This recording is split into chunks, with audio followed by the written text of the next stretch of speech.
have never celebrated Christmas. Yet, I know all about it. Definitely not from all the late night binging on Christmas comedies, not at all, but due to the extensive research I've done on the topic. Christmas. It's a period of sheer happiness and warmth that children all over the world anticipate with excitement.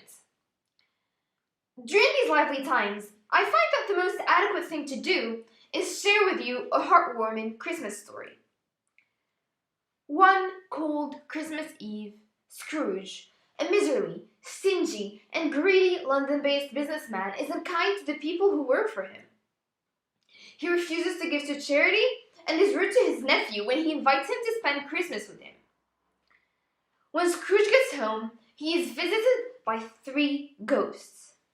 The ghost of Christmas past takes him on a journey through Christmases from his past to see himself as an unhappy child and a young man more in love with money than with his fiancée. The ghost of Christmas present shows him the house of his clerk, Bob Cratchit. There he meets Tiny Tim, a disabled young boy full of spirits. And finally, the ghost of Christmas future terrifies Scrooge by showing him visions of his own death filled with hate and misfortune. Scrooge's journey through time teaches him the error of his ways, so when he wakes up on Christmas Day, he buys the biggest turkey for the Cratchit family before spending the day with his nephew full of the joys of Christmas. Some of you may recognize this story as Charles Dickens' well-known novella, A Christmas Carol. By changing his attitude towards others, Scrooge turns from a greedy man living a cold and unhappy life, immersed in material pursuits, into a happy person experiencing human compassion and love.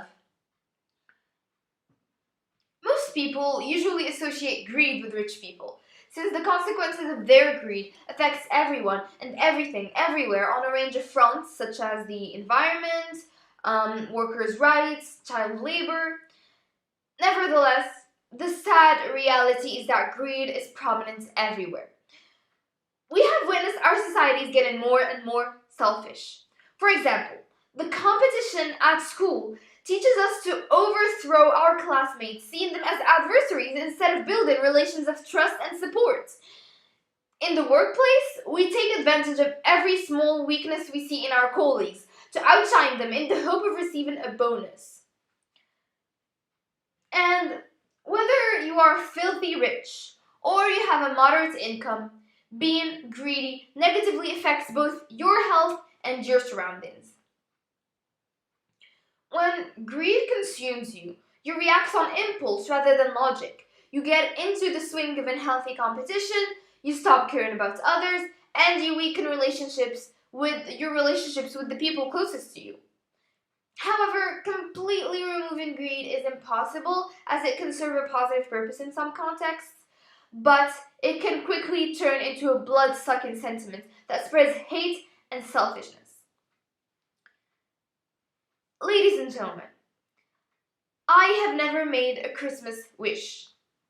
Today, you have given me the opportunity to do so. My only Christmas wish is to have less greed in our world.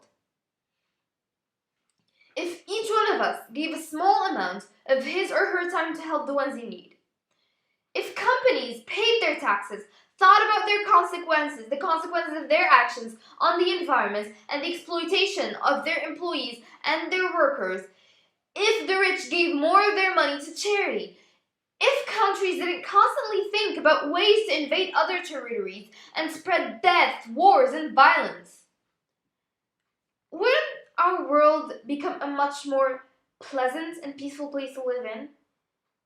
And isn't that what Christmas is all about? Thank you for listening to my speech.